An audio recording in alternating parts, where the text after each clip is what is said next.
नमो विष्णुपदाय कृष्णपृष्ठाय भूतले श्रीमती जयपताका स्वामिनिति नामिने। नमो आचार्यपदाय निताय कृपा प्रदायिने गौरकथाधामोदय नगरग्रामतारिणे। नमो विष्णुपदाय कृष्णपृष्ठाय भूतले श्रीमती भक्तिवेदांत स्वामिनिति नामिने। नमस्ते सरस्वती गौरवाणी प्रचारिणे निर्विशेष शून्यवादी पाश्चात्य देशतारिणे। ओं तत्सत ओं तत्सत ओं तत्सत।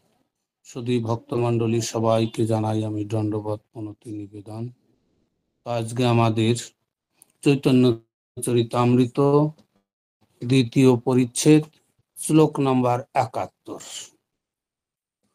পূর্বপক্ষ কহে তোমার ভালো তো ব্যাখ্যান, পরম ব্রহ্ম নারায়ণ স্বয়ং ভগবান।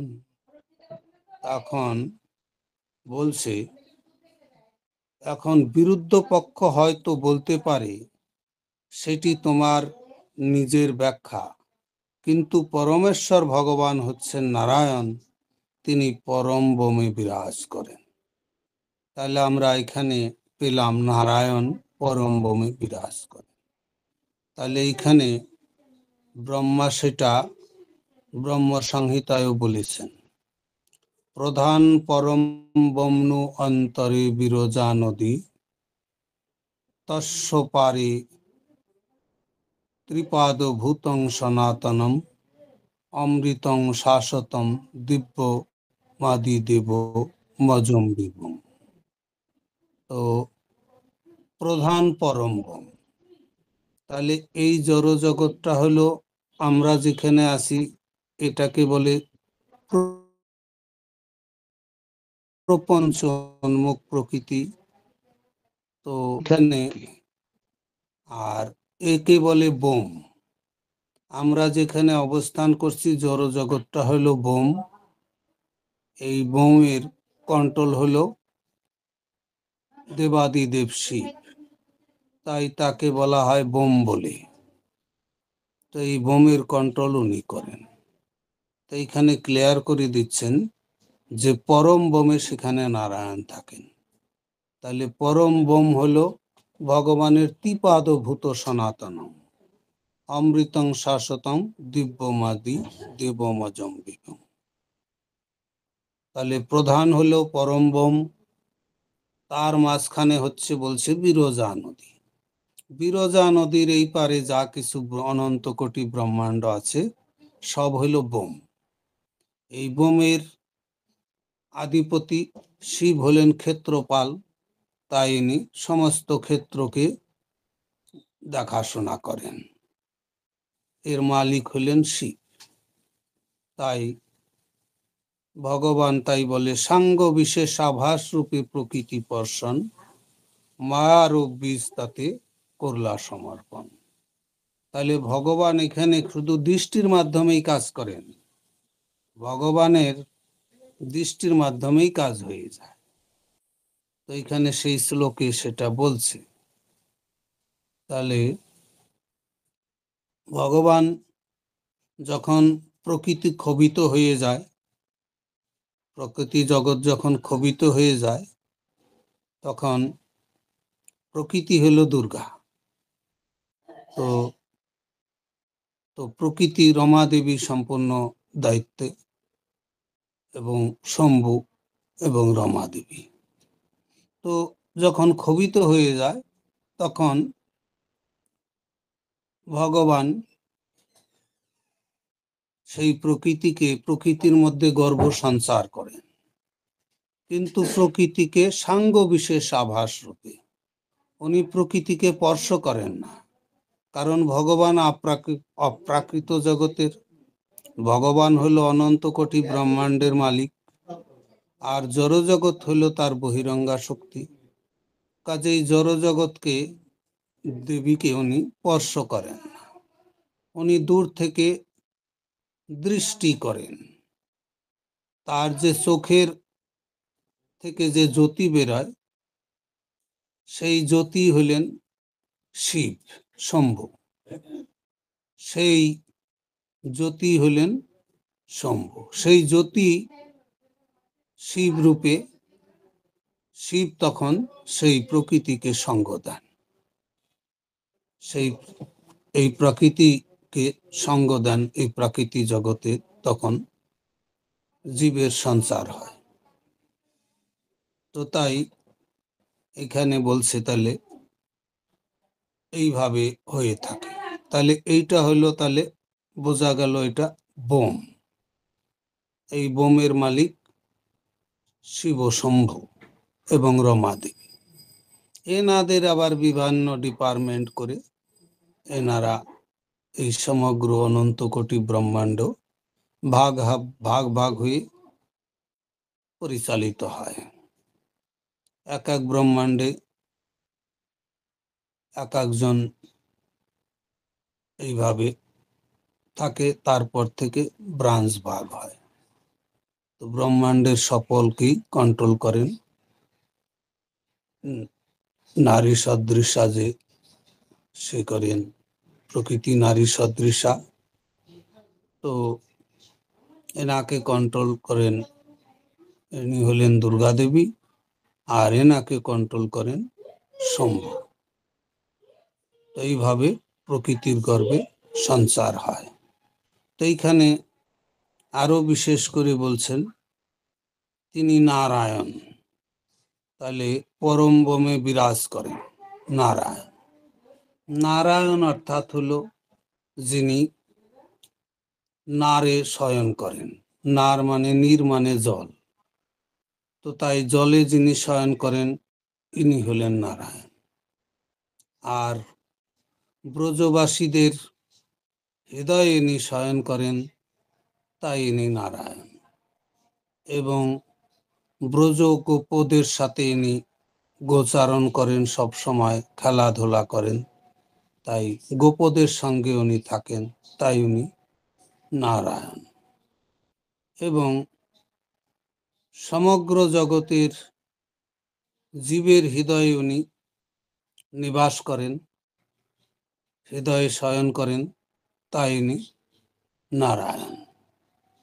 তো এইভাবে নারায়ণ উনি সমগ্র জীবের হৃদয়ে শয়ন করেন, তাই ইনি নারায়ণ। আর ইনি সমগ্র জগৎকে কন্ট্রোল করেন। যেমন আমরা অনেক সময় বলি আমাদের অনেক কন্ট্রোলার, আমরা কেউ একজন বাড়ির সংসারকে কন্ট্রোল করি, কেউ অনেক অঞ্চলকে কন্ট্রোল করে, কেউ ডিস্ট্রিক্টকে কন্ট্রোল করে, কেউ রাজ্যকে কন্ট্রোল করে, কেউ আবার সম্পূর্ণ সমস্ত রাজ্যের কন্ট্রোলার। এইরকম অনেক কন্ট্রোলার আছে। কিন্তু এই কন্ট্রোলার বিশেষ করে উনি কন্ট্রোল করেন, কিন্তু নিজের কন্ট্রোলের কোনো ব্যাপারও জানেন না। এতটুক জানেন ওনার কোনো ব্যথা লাগলে, সুই ফুটিয়ে দিলে, বা কোনো কিছু আঘাত লাগলে, ক্ষুধা লাগলে কিছু কিছু জানেন, কিন্তু বাকি ইনি বিশেষ কিছু জানেন না। কিন্তু ভগবান নারায়ণ সমগ্র জগৎ সম্বন্ধে জানেন, সমগ্র জগতের খাওয়া পরা উনি প্রদান করছেন, সবাইকে খাবার দিচ্ছেন, সবাইকে শ্বাস প্রশ্বাস চালাচ্ছেন। যেমন বায়ু কন্ট্রোল করে, কেমন কন্ট্রোল করে? বায়ু ভিতর থেকে দেহকে কন্ট্রোল করে, বায়ু না থাকলে কোনো দেহ চলবে না। আবার ভিতরে তো কন্ট্রোল করেই করে, বাইরেও যদি বায়ু না থাকে তাহলে দেহ বায়ুটা পাবে কোথায়? তাহলে উনি বাইরে থেকেও কন্ট্রোল করেন, ভিতর থেকেও কন্ট্রোল করেন। এবং বায়ু এই শরীরকে চালায়। বায়ু বড় বড় ট্রেনকে কন্ট্রোল করে। তো বাস গাড়ি সবকিছু বায়ু কন্ট্রোল করে। তো তেমনি সমগ্র জগতের মালিক ভগবান সমগ্র জগৎকে কন্ট্রোল করে। সমগ্র ব্রহ্মাণ্ডকে কন্ট্রোল করে, অনন্ত কোটি ব্রহ্মাণ্ডকে কন্ট্রোল করে এবং আবার তাকে পালনও করে, তার যার প্রয়োজন সরবরাহ করে এবং পোষণ করে, পালন পোষণ করে। আবার উনি ভিতরে থেকে প্রতিটা জীবকে পরিচালনা করেন। আবার জীবের কি কি প্রয়োজন সে সবকিছু উনি সরবরাহ করেন। কন্ট্রোল মানে এই না যে, যেমন আমরা অনেক সময় বলি এই রাজাই যেমন মন্ত্রী, সে কন্ট্রোল সে কিছুই করতে পারে না। স্বাভাবিক অবস্থায় সে ভোটে জিতে কিছুদিনের জন্য থাকে, তো সে প্রকৃতপক্ষে কোনো জীবকে বা কার কি নাই সেটা জানে না, কার বাড়িতে কি প্রয়োজন উনি দেখতে আসে না। তবে সাময়িকভাবে কিছুটা দ্রব্যাদি ওনার কন্ট্রোলে থাকে, কিন্তু সেই কন্ট্রোল মানে এই না, যেমন আগ্রার তাজমহল কে বানিয়েছে আমরা জানি, কিন্তু জানি বলে আগ্রার তাজমহল আমরা বানাই না। কুতুব মিনার কে তৈরি করেছে আমরা জানি, কিন্তু কুতুব মিনার কে বানিয়েছে সেটা জানি, আমরা বানাই নাই। তাজমহল আমরা বানাই নাই, এবং তাজমহলকে ডিস্ট্রয় করব, এখান থেকে নষ্ট করে দিব, তাও আমরা করতে পারবো না, আমার কন্ট্রোলে নাই। তো কাজেই এইটাকে জানা বলে না। জানা হলো যিনি সমগ্র জগতের সব কিছু সম্বন্ধে জানেন, সমগ্র জগতের কোথায় কি হচ্ছে সেটা জানেন, এবং কোথায় কি লাগবে সেটা জানেন, এবং কে কতক্ষণ ঘুমাচ্ছে, কত ঘন্টা কে ঘুমিয়েছে সেটা জানেন, এবং কত ঘন্টা সে আরো ঘুমাবে তাও জানেন, এবং কখন সে ভক্তি যোগ করে ভগবানের সান্নিধ্য লাভ করবে সেটাও জানেন। আবার ভক্তি যোগ করে সে কোন পরিস্থিতিতে কতদিন লাগবে সেটাও জানেন। কাজেই সব কিছু উনি জানেন। উনি ভূত ভবিষ্যৎ বর্তমান সব কিছু ইনি জানেন, এবং সবার মনের যে ঢেউ, মনের যে ওইটাকে কি বলে, মনের যে বেগ, সেটাও উনি জানেন। প্রত্যেকের মনের খবর উনি জানেন। মনকে জানেন বলেই প্রত্যেকের মন মতো উনি সবকিছু দিচ্ছেন। কাজেই অনেকে প্রশ্ন করতে পারে, তাহলে ভগবান এত কিছু দিচ্ছে, তাহলে ভগবান এই জগতে তো সবাই কাজ করে কিছু চাই, একজন নেতাগিরি হয় সে কিছু চায় কেন? জনসাধারণকে ঠকিয়ে সে খেতে চায়। একজন ম্যানেজার অফিসে কাজ করছে দায়িত্ব নিয়ে, কেন? তাকে বেতন চাই, এবং বেতন একটু মোটা অঙ্কে তাকে চাই, তো বেতন চায়। তো ভগবানেরও কিছু চাই কিনা? ভগবান এত কিছু করছে, কোনো কিছু ভগবানের কিছু প্রয়োজন আছে? এগুলা ভগবানের কিছু কিছু লাভের জন্য ভগবান করছে সৃষ্টি। তো এখানে বলা যায় যে ভগবানের কোনো লেনা দেনা নাই, ভগবান কোনো লাভের আশায় করছে না, ভগবান কোনো কিছু কারো কাছ থেকে কিছু প্রয়োজন নাই। উনি পূর্ণ, উনি পরম পূর্ণ, ওনার কিছু প্রয়োজন নাই। কাজেই উনি সব দিক দিয়ে পূর্ণ, আর আমরা সব দিক দিয়ে অপূর্ণ। আমাদের কিছুই আমাদের কাছে নাই। যদি বলি কিছু নাই, তাহলে তো অনেকেই প্রতিবাদ করবে, হ্যাঁ কিছু নাই কেন?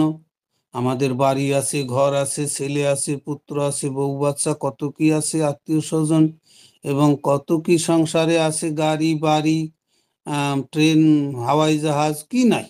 জগতে সব কিছুই আছে বলতে পারে, কিন্তু দেখতে গেলে কোন বিষয়ে নাই? কারণ সেই চেতনাটাও ভগবান দিচ্ছে। হাওয়াই জাহাজ বানানোর জন্য যেটা ইস্পাত, লোহা যা কিছু লাগে সেটাও ভগবান দিচ্ছে, এবং সেটা চলার জন্য যে তেল লাগবে সেটাও ভগবান দিচ্ছে, এবং এইসব তৈরি করার জন্য যে বুদ্ধি লাগবে সেটাও ভগবান দিচ্ছে। আর শরীরটা তো ভগবান দিয়েছেই। তাহলে ভগবান সবকিছু দিয়েছে। ভগবান তার চেতনাটা সরিয়ে নিলে সে জড় পদার্থ পড়ে থাকবে, তাকে ফেলে দিবে, এক সেকেন্ডও রাখবে না। কাজেই সবকিছু ভগবান দিচ্ছেন। ভগবান দিয়ে আমাদের কিছু দিয়ে, আমাকে দিয়ে কিছু করাতে চান।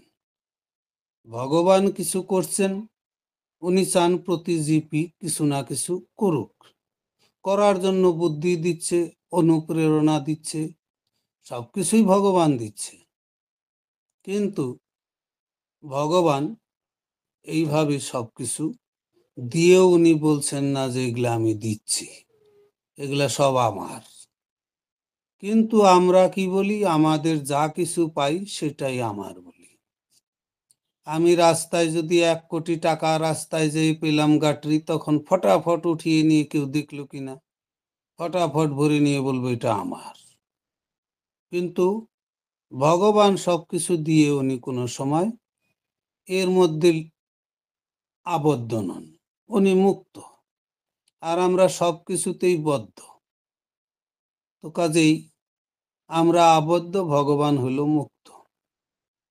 তো মুক্ত অনেকেই আছে, যেমন মুক্ত জীব আছে, তারা কার হৃদয়ের কি দেখতে পায়।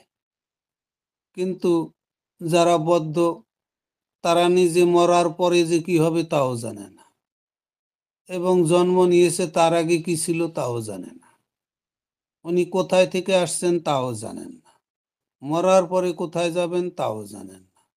উনি কর্ম করলো, সারা দিন রাত মেহনত, পায়ের ঘাম মাথায় ফেলে এত খাটাখাটি করলো, খাটাখাটির ফল যে কি আছে, রেজাল্ট, সেটাও জানেন না। আর ভগবান সবকিছু সর্বজ্ঞ, আর আমরা সব বিষয়ই অজ্ঞ। কাজেই ভগবান সবকিছু জানেন। কাজেই এই সব জিনিস তৈরি কি করেছে? নারায়ণ। তো নারায়ণ এই সব কিছু তৈরি করে দিয়েও আবার উনি হৃদয় থেকে আবার উনি কন্ট্রোল করছেন, প্রতিটা স্বতন্ত্র জীবকে উনি চালাচ্ছেন।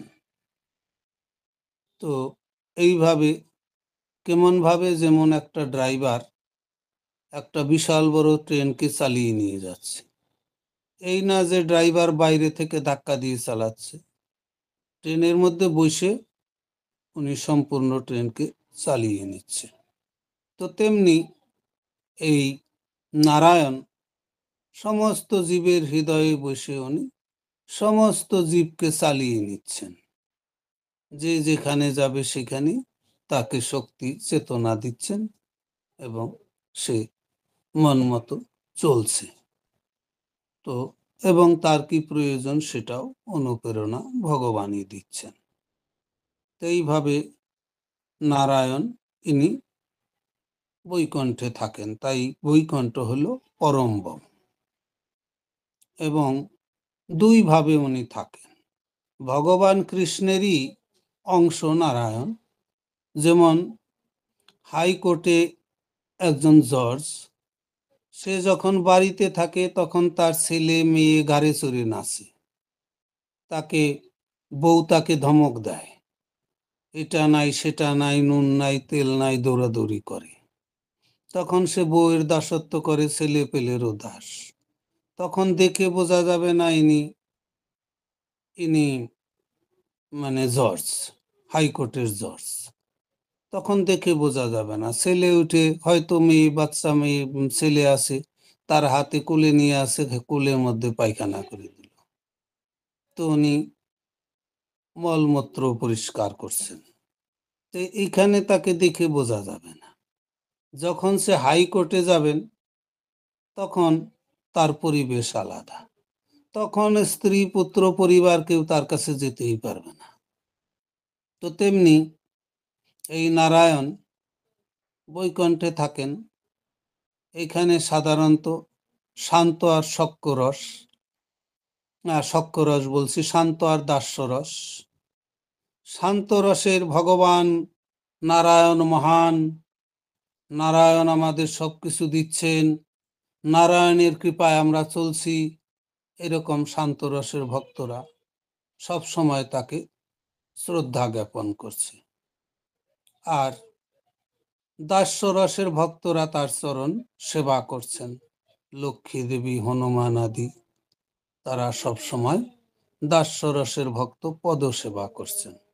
ওইখানে কোনো ক্ষমতা নাই নারায়ণের কান্দে চড়ে, আর ওখানে কারো ক্ষমতা নাই নারায়ণের সাথে একটু দুর্ব্যবহার করার বা একটু উগ্র স্বভাব বা তার যা ইচ্ছা তাই করা, নারায়ণের কাছে কান্দে চড়া,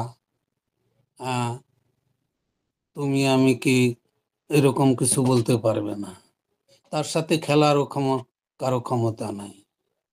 আর তাকে আদর কোলে নিয়ে এটা সেটা বাৎসল্য রস কোনো কিছু ওখানে নাই। তাহলে ওইখানে তার পরিবেশ আলাদা। তো সেই কৃষ্ণ যখন উনি স্থান কাল পাত্র অনুযায়ী পরিবেশের কিছু পরিবর্তন হয়। যেমন জর্জ তার বাড়িতে তার বাবায় হয়তো গালি দিয়ে চরও মেরে দিতে পারে, গালিও দিতে পারে, তার স্ত্রী গালিও দিতে পারে। তাই বলে জর্জ সেখানে বলবে না, ওখানে মিলাউট কেউ বলবে না, মিলাউট এটা হয়েছে, জি হুজুর, না বলবে না। ওখানে তাকে গালিও খেতে পারে, সবকিছুই তার সাথে তার স্ত্রী হয়তো ঝগড়াও করতে পারে। আর যখন সে হাইকোর্টে থাকবে তখন তার কাছে যেতে হলে নমস্কার করে, শ্রদ্ধা সহকারে প্রণাম করে তাকে মাথা নত করে যেতে হবে। তো একই ব্যক্তি স্থান কাল পাত্র অনুসারে তার ব্যবহার ভিন্নভাবে সে ব্যবহার আদি করা লাগে। আচরণ আদি তার দুই জায়গায় দুই রকম ভাবে উনি থাকেন। ওখানে উনি সবার বিচারক, আর এখানে উনি কোনো বিচারক না, এখানে সবার সাথে প্রেম বিনিময় হচ্ছে। তো তাই এই বৈকুণ্ঠে নারায়ণকে সবাই সম্মান করে। নারায়ণের কাছে কেউ সহজে যেতে চায় না, দূর থেকে ভয় পায়। হে নারায়ণ, তুমি সবকিছু দিচ্ছ, তুমি সবকিছুর মালিক, তোমার অপূর্ব সৌন্দর্য, তুমি জগতের পালক, তুমি সব পালনহার, স্তবতুতি হবে সেখানে নারায়ণের, এবং পদসেবা হবে। সেখানে তার ঊর্ধ্বে কোনো কিছু সেখানে অতটা কিছু নাই। আর ওই কৃষ্ণ যখন গোলক ধামে থাকে তখন তাকে গালিও দেয় ছেলে পেলে, এই জড় জগতে ভৈমী বৃন্দাবনে।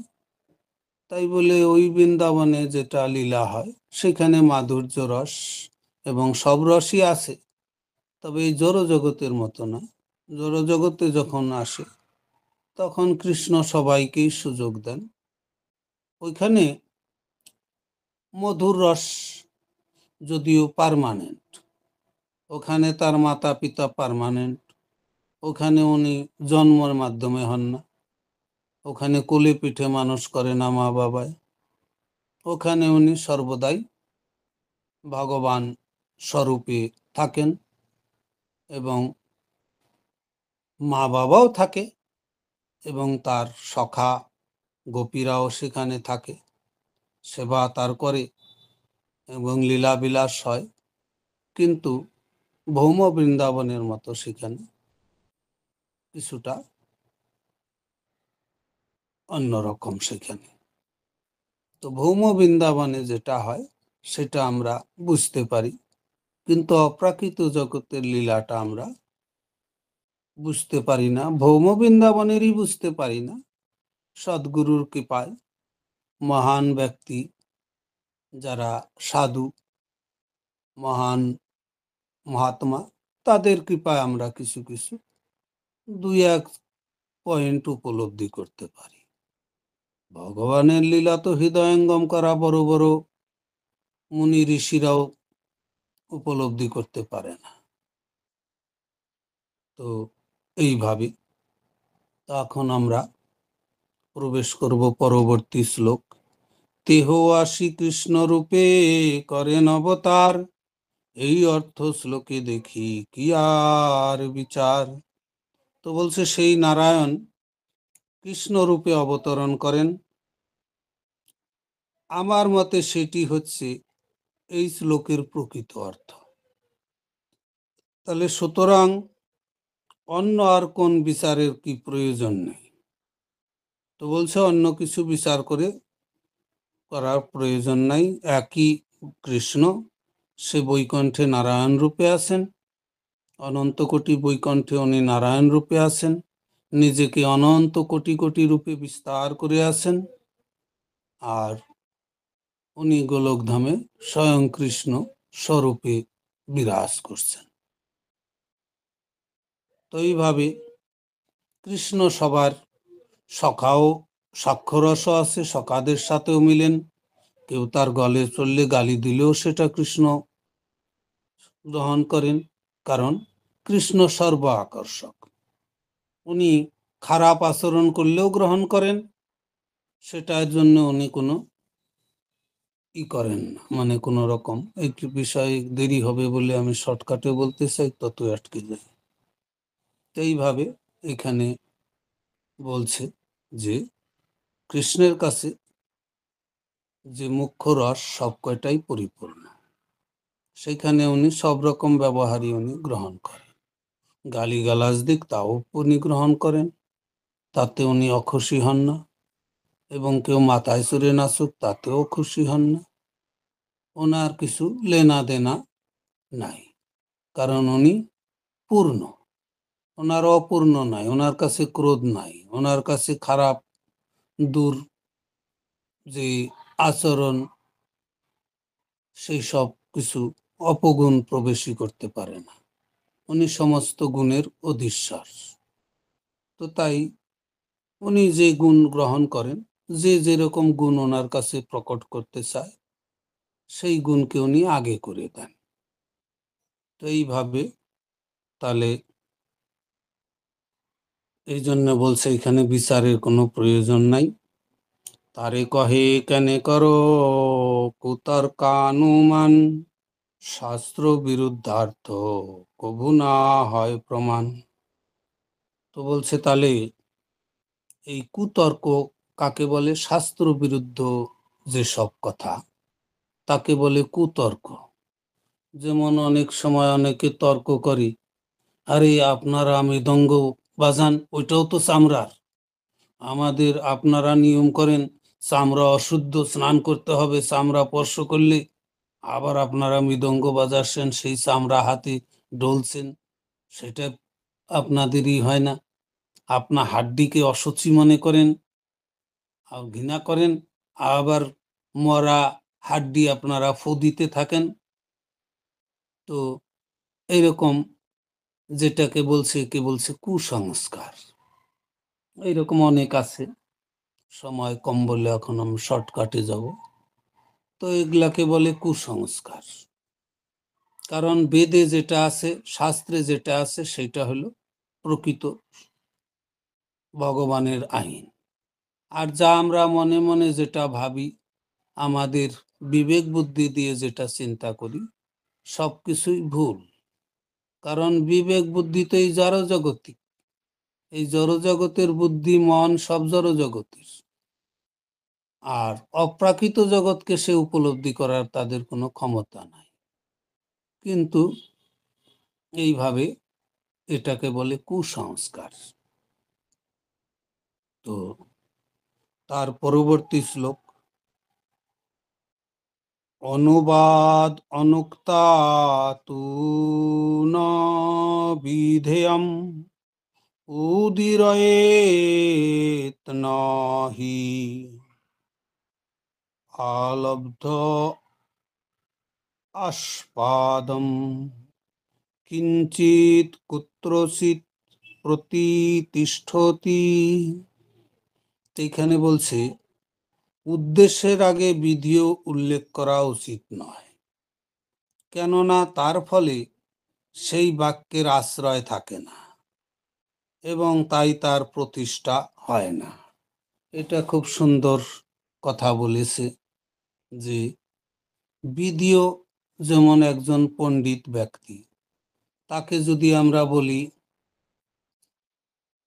এই ব্রাহ্মণ, তার নাম ধরে যদি বলি অমুক চক্রবর্তী মহাপণ্ডিত, পণ্ডিত আগে বলবে না, মহাপণ্ডিত অমুক চক্রবর্তী এখান দিয়ে আসছেন, সেটা বলবে না। তাহলে অমুক চক্রবর্তী যাচ্ছেন, উনি মহাপণ্ডিত। তো বিধেয়টা পরে, তার সম্বন্ধে ভালো মন্দ দোষ গুণ সেটা পরে আসবে, কিন্তু আগে তার নাম, তাকে উদ্দেশ্যে, তার উদ্দেশ্য হলো উনি যাচ্ছেন, কোথায় যাচ্ছেন সেটা, তারপরে উনি কি সেটা। তো কাজেই আগে বিধি উল্লেখ করলে বাক্য সেটা বলছে সেটা সঠিক নয়। তো এই হলো আমাদের ৭৪ নম্বর শ্লোক। তো বিধেয় কথাটা খুব গুরুত্বপূর্ণ, যে বিধেয়টা যেটা তার প্রশংসা বা তার কিছু গুণাগুণ, তার যেসব কার্যকলাপ, সব তার নামের পরবর্তীতে আসবে।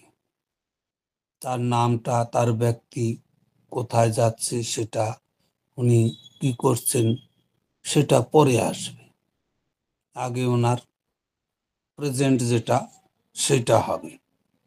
আর অনুবাদ, অনুবাদ মানে কি, কোনো কোনো বিষয়ের যে হুবহু যেটা বলা, অর্থ করা, সেটা হলো অনুবাদ। আর বিবাদ কি, সে যে কোনো ব্যক্তির মতের বিরুদ্ধে যেটা কাজ, অনুবাদের বিরুদ্ধে বিবাদ। বিবাদটা হলো বিপরীত, আর অনুবাদ হলো অ্যাজ ইট ইজ, মানে অর্থটাকে অ্যাজ ইট ইজ করা, সেটা হলো অনুবাদ। আর অর্থের বিপরীত ভাব, সেটাকে বলে বিবাদ। তো অনুবাদ শব্দ হলো আনুকূল, আর বিবাদটা হলো প্রতিকূল। তো এইভাবে আমরা এখন পরবর্তী শ্লোকে আমরা যাচ্ছি। অনুবাদ না কহিয়া না কহি বিধেয়, আগে অনুবাদ কহি পশ্চাতে বিধেয়। এখানে একদম পরিষ্কার করে সেটা বলছেন যে যে কোনো বাদ, যা কিছু, সেটা হলো অনুবাদ। যেমন সাংবাদিকরা খবর দেয়, অ্যাজ ইট ইজ খবর, সেটা হলো অনুবাদ। যা ঘটেছে সেটা সে সংবাদে প্রকাশ করছেন, অনুবাদ। আর সংবাদের বিরোধিতা করে যদি কিছু বলা হয়, সেটা হলো বিবাদ, মানে এই সংবাদের সমালোচনা করা, সেটা হলো বিবাদ। তো অনুবাদ শব্দ, বিবাদ শব্দ, দুইটা সম্পূর্ণ বিপরীত শব্দ। তো তাই বলছে অনুবাদ বা উদ্দেশ্য, এটা উল্লেখ করার আগে কোনোদিন বিধেয় সম্বন্ধে বলা যায় না।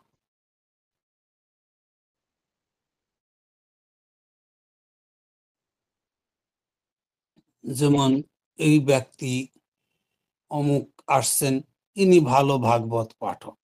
তো ভালো ভাগবত পাঠক হলো বিধেয়, এটা পরে হবে। আগে উনিকে সম্বোধন করতে হবে, উনি কি, উনাকে, ওনার সম্বন্ধে কি কি উনির ক্যাপাসিটি বা কি ওনার গুণ অপগুণ সেটা পরে হবে। তো এইভাবে বলছে যে অনুবাদ উদ্দেশ্য যেটা সেটা আগে হওয়া উচিত, আর উদ্দেশ্য না বলে আগেই তার প্রশংসা করলাম, সেটা প্রশংসা পূর্ণতা লাভ করে না। তার নামই না বললো মহান ব্যক্তি, উনি খুব মহান, উনি খুব জ্ঞানী, তো কে জ্ঞানী কেউ বুঝতেই পারবে না, কারণ তার নাম তাকে দিক নির্দেশ করে নাই, উল্লেখ করে নাই। তাহলে এখানে কি সবাই জ্ঞানী, সবাই ভালো, সবাই গুণ সম্পন্ন?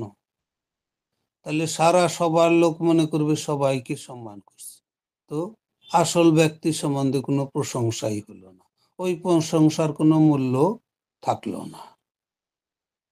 তো এইভাবে এখানে বলছে তাহলে অনুবাদ এর আগে কোনো বিধেয় উল্লেখ করা হয় না, তাই আগে উদ্দেশ্য হলো, উদ্দেশ্য উল্লেখ করতে হবে, উনি কি উদ্দেশ্যে আসছেন, তারপরে সেই উদ্দেশ্যে উনি কি কি করতে পারেন সেই সমস্ত হলো পরবর্তী